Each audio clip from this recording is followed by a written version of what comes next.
कीर्ति नहीं चाहती थी कि बिना उसकी एक्टिंग स्किल जाने डायरेक्टर उसे अपनी फिल्म में रोल दे। इसलिए उसने ऑडिशन देने की ठान ली थी और असिस्टेंट डायरेक्टर और प्रोड्यूसर के मना करने के बावजूद भी उसने जानबूझकर ऑडिशन दिया ताकि डायरेक्टर उसकी आवाज सुनकर वहां आ जाए और खुद उसकी एक्टिंग देखकर उसे ये रोल दे।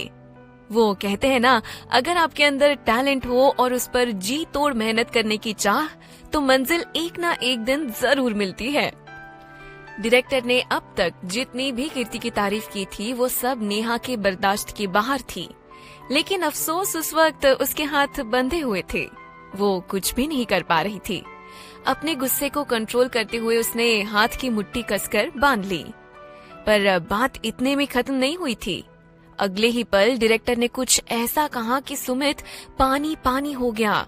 उन्होंने कहा, और वो फ्रेशर नहीं है, उन्होंने ऑलरेडी लंदन में एक्टिंग से ग्रेजुएशन की है। उन्होंने बताया कि किसी अपने की वजह से वो वापस नहीं जा सकी थी, जिससे उनकी पढ़ाई अधूरी रह गई।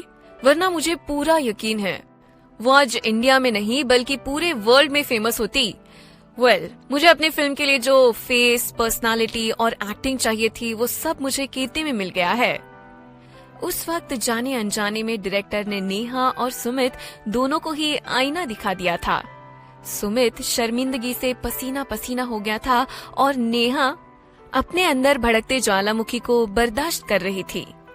बुरी तरह से मुंह की खाने के बाद उन दोनों के पास कोई भी सवाल नहीं बचा था। साथ ही उन्हें बिल्कुल भी यकीन नहीं हो रहा था कल तक जो कीर्ति इतनी शांत थी, जिसे बेहद आसानी से बेवकूफ बनाया जा सकता था, वो आज इतनी शातिर हो जाएगी कि देखते ही देखते उनके आंखों के सामने उसने सब कुछ पलट कर रख दिया था। वही कुणाल अपने सीरियस लुक के साथ ऑफिस में कुछ काम कर रहा था। उसी वक्त अपने हाथों में कुछ फाइल्स लिए राहुल उसके पास आया और उसके चेहरे पर एक अलग ही खुशी झलक रही थी, मानो उसने कोई जंग जीत ली हो। उसने कुणाल से कहा, सर, यूएसए के $200 मिलियन के प्रोजेक्ट पर मिस्टर मित्तल ने साइन कर दिया है। ये कॉन्ट्रैक्ट अब हमारे हाथ में है। ये सुनते ही कुणाल का एक्सप्रेशन चेंज हो गया। वो तुरंत उस फाइल को उठाकर देखने लगा। उसके बाद राहुल ने फिर से कहा, सर, मिस्टर मित्तल ने आपको शादी की बधाइयां दी है और वो नेक्स्ट वीक आपसे मिलने इंडिया आ रहे हैं।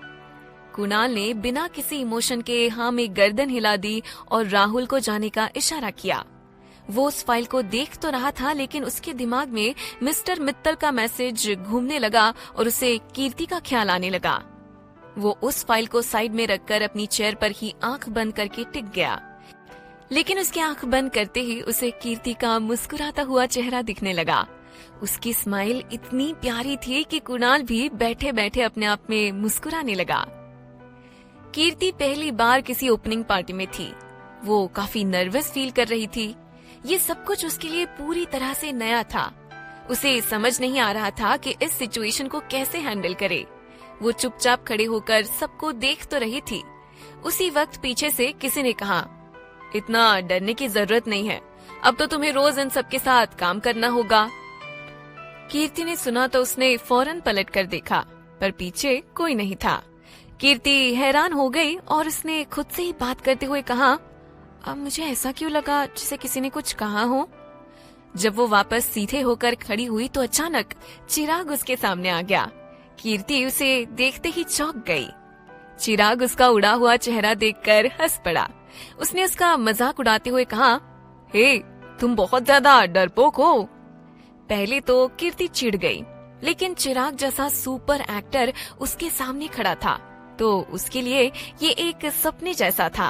उसने कहा, सॉरी सर, वो आप अचानक से। चिराग एक सुपरस्टार था। उसका मस्त मौला अंदाज लड़कियों को घायल करने के लिए काफी था। उसने कीर्ति की बात को काटते हुए बिंदास अंदाज में कहा, क्या सर सर लगा रखा है, जस्ट चिल यार, तुम्हें फॉर्मल होने की जरूरत नहीं है। आई एम चिराग, तो सारी लड़कियों की तरह तुम भी मुझे चिराग कह सकती हो। डोंट वरी, मैं बिल्कुल भी गुस्सा नहीं करूंगा। ये कहते ही उसके चेहरे पर क्यूट सी स्माइल आ गई, जिससे उसके गाल पर डिम्पल बन गए। कीर्ति भी उसकी स्माइल को इग्नोर नहीं कर पाई। चिराग उससे बड़े ही इंटरेस्ट से बात कर रहा था, लेकिन कीर्ति उससे बात करने में जरा हिचकिचा रही थी। वही नेहा, जिसके लिए उसके हाथों से ये रोल निकलना किसी सदमे से कम नहीं था, तो वही जो चिराग उसे कुछ देर पहले इग्नोर कर रहा था, उसे कीर्ति के साथ इतने अच्छे से बात करते देखकर उसे एक पल भी बर्दाश्त नहीं हुआ। वो बौखलाते हुए सुमित से बोली, सुमित, अब मैं एक पल भी नहीं रुक सकती, चलो यहाँ से। सुमित भी उसकी कंडीशन समझ रहा था। वही चिराग अब भी कीर्ति के साथ खड़ा था और कीर्ति उससे दूर जाने के बहाने ढूंढ रही थी। किस्मत से कीर्ति के फोन पर कॉल आने लगा। वो कुणाल का कॉल था। उसका कॉल देखकर कीर्ति के चेहरे में एक स्माइल आ गई। उसे उसके कॉल को अटेंड करने की इतनी जल्दी थी कि उसने चिराग को भी इग्नोर कर दिया। कुणाल के एक कॉल से कीर्ति को इतनी खुशी क्यों हो रही थी, वो तो उसे भी नहीं पता था, पर जो भी हो, उसके एक कॉल ने उसकी नर्वसनेस को खत्म कर दिया था। कीर्ति ने उसका कॉल उठाते हुए कहा, हेलो। कुणाल ने उससे पूछा, तुम्हारा ऑडिशन कैसा रहा? उसके इस सवाल पर कीर्ति ने कहा, तो तुमने ये पूछने के लिए कॉल किया है?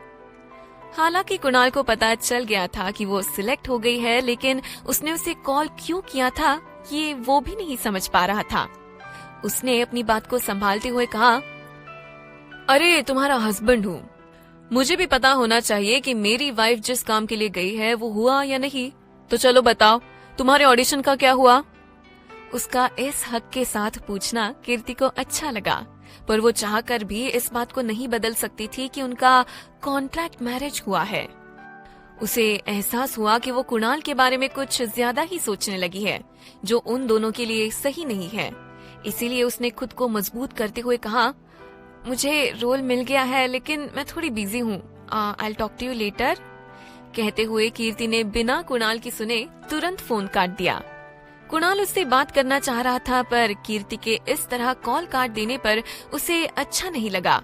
उसने खुद से कहा, मैंने अपनी बात पूरी भी नहीं की और इसने मेरा फोन कैसे रख दिया? कुणाल से बात करने के बाद कीर्ति मायूस होकर वापस अंदर आ रही थी। तभी रास्ते में वो सुमित और नेहा से टकरा गई। नेहा उसे घूर कर देख रही थी, पर कीर्ति बिना किसी इमोशन के उसे देख रही थी। वो इस वक्त उन दोनों से बस एक ही चीज की उम्मीद कर सकती थी, और वो थी उनके हार की नाराजगी। नेहा ने गुर्राते हुए कहा, मेरा रोल छीनकर जितनी खुशियां मनाना है मना लो, पर याद रखना ज्यादा दिन तक तुम यहाँ टिकने वाली नहीं हो। उस वक्त सुमित जरूर वहाँ खड़ा था, पर वो कीर्ति से नजरें नहीं मिला पा रहा था। ना चाहते हुए भी उसे डायरेक्टर की बातें बार बार याद आ रही थी कि कीर्ति से इस तरह से झूठा वादा करने वाला इंसान कोई और नहीं, वो खुद था।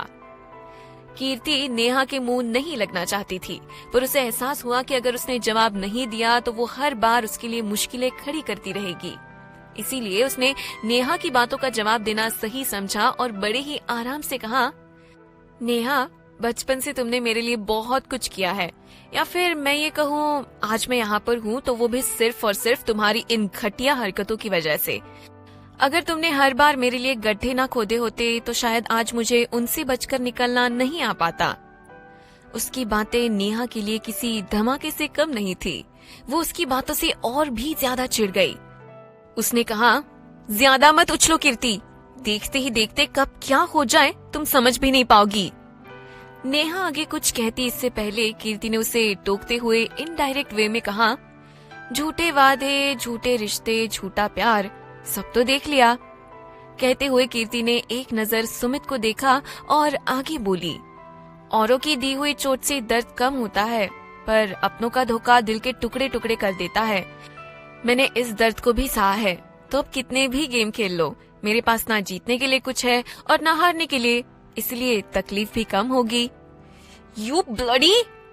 नेहा बौखलाते हुए उसके ऊपर चढ़ने ही वाली थी, तभी देव वहाँ आ गया, जिसे देखकर नेहा तुरंत शांत हो गई। देव ने कीर्ति के पास आते हुए कहा, कीर्ति, इज एवरीथिंग फाइन? कीर्ति ने मुस्कुराते हुए हाँ में गर्दन हिला दी और बोली, सब ठीक है, वो मैं अपनी बहन से कुछ बातें कर रही थी। उसके बाद वो देव से बात करते हुए वापस अंदर चली गई। कीर्ति, आज जो कुछ भी तुम हो सब कुणाल की वजह से है, पर मैं भी देखती हूँ कब तक तुम कुणाल के दम पर आगे बढ़ पाती हो। कहते हुए नेहा वहाँ से चली गई। वही रंजीत आज घर पर थे और अपनी स्लीपिंग चेयर पर आराम से बैठकर हमेशा की तरह सॉन्ग सुन रहे थे। जिंदगी कैसी है पहेली हाय, कभी ये हंसाए कभी ये रुलाए। तभी उनके फोन पर नोटिफिकेशन आने लगे। वो एक के बाद एक आ ही रहे थे। वो इतने ज्यादा थे कि रंजीत उठकर बैठ गए। ये अचानक मेरे फोन पर क्या हो रहा है? उन्होंने फौरन अपना फोन उठाकर देखा। उन नोटिफिकेशंस को देखते ही उनके चेहरे की चमक जैसे उड़ सी गई। आखिर उनके फोन में ऐसा क्या था जिससे उनकी आंखें घबराहट से उन्हें देख रही थी? इसके साथ ही उनके माथे पर छोटी छोटी पसीने की बूंदें साफ साफ दिखाई देने लगी। वो एक एक करके उन नोटिफिकेशंस को देखते जा रहे थे, लेकिन जैसे जैसे वो आगे बढ़ रहे थे उनके चेहरे के एक्सप्रेशन और भी ज्यादा गहरे होते जा रहे थे, मानो उनके शरीर में जान ही ना बची हो। और लास्ट में ना जाने उन्होंने ऐसा क्या देखा कि वो लड़खड़ाकर उस चेयर पर बैठ गए और उनका फोन उनके हाथ से छूटकर जमीन पर गिर गया। आखिर उस नोटिफिकेशन में ऐसा क्या था जो मिस्टर रंजीत एकदम सुन्न पड़ गए और उनके चेहरे पर खौफ की लकीरें छा गई। उनका हाल कुछ ऐसा था जैसे उन्हें कोई सदमा लगा हो। वो अपनी पलकें झपकाना भी भूल गए थे। अगले ही पल उनके पास एक अननोन नंबर से कॉल आया। फोन के बजते ही रंजीत अपनी बेनाम दुनिया से असल दुनिया में वापस आए। उन्होंने घबराते हुए फोन की तरफ देखा। पहले तो वो फोन उठाना नहीं चाह रहे थे, पर ना जाने ऐसा क्या हुआ कि चाहकर भी वो खुद को रोक नहीं पाए। उन्होंने खड़े होकर घबराते हुए कहा, हेलो, कौन? दूसरी तरफ से किसी के हंसने की आवाज आई। उसने अपनी डरावनी आवाज से कहा, रंजीत रायजादा अपने पुराने दोस्त को इतनी आसानी से कैसे भूल सकता है? लगता है एक बार फिर याद दिलाना पड़ेगा। क्यों? रंजीत ने अपनी आंखें कसकर बंद कर ली और घबराहट से निकले तेज आवाज में बोले, बस करो अब, उस बात को गुजरे कई साल हो गए। देखो, तुम जो भी हो मुझे परेशान करना बंद करो। चिल्लाते हुए रंजीत ने फोन काट दिया और उदास होकर बैठ गए। वो जो कोई भी था, मिस्टर रंजीत को इस तरह से क्यों कह रहा था? और ऐसा क्या हो गया था जो रंजीत इतना घबरा रहे थे? और ऐसी कौन सी बात थी जिसे गुजरे सालों हो गए थे? क्या मिस्टर रंजीत कुछ छुपा रहे थे? रंजीत जब बुरी तरह से शॉक थे, उस वक्त कामिनी घर पर नहीं थी। वो अपने फ्रेंड्स के साथ एक रेस्टोरेंट में किटी पार्टी कर रही थी। वो भी ज्यादा खुश नहीं लग रही थी। वो वहां जरूर थी, पर उसका पूरा मन कुणाल और कीर्ति पर लगा हुआ था।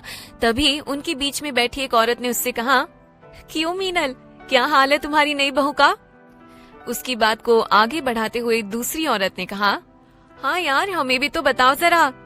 लेकिन मीनल, तुमने बताया नहीं, आखिर कुणाल ने शनाया की जगह कीर्ति से शादी क्यों की? तुम तो कह रही थी कि तुम्हारी बहू सिर्फ शनाया होगी। मीनल उनकी बात सुनकर और भी मायूस हो गई। खुद को लाचार दिखाते हुए उसने कहा, अब क्या बताओ यार, मेरा सपना तो था कि कुणाल की शादी शनाया से हो, पर वो लड़की इतनी शातिर होगी मुझे नहीं पता था। उनमें से एक औरत ने फिर से कहा, तो तुम सब कुछ देखकर भी चुप हो, अब तक कुछ किया क्यों नहीं? मीनल ने खुद को मजबूर दिखाते हुए कहा, किया तो बहुत कुछ, पर उसने अपनी चालाकी से सारी मेहनत पर पानी फेर दिया। मीनल अपनी बेबसी की कहानी अपनी फ्रेंड से ऐसे कह रही थी जैसे कोई जेल में बंद कैदी अपनी मजबूरी की कहानी सुना रहा हो। अगले ही पल किसी ने उनके पीछे से कहा, अगर ऐसा ही है तो इसमें मैं तुम्हारी कुछ मदद कर सकती हूँ।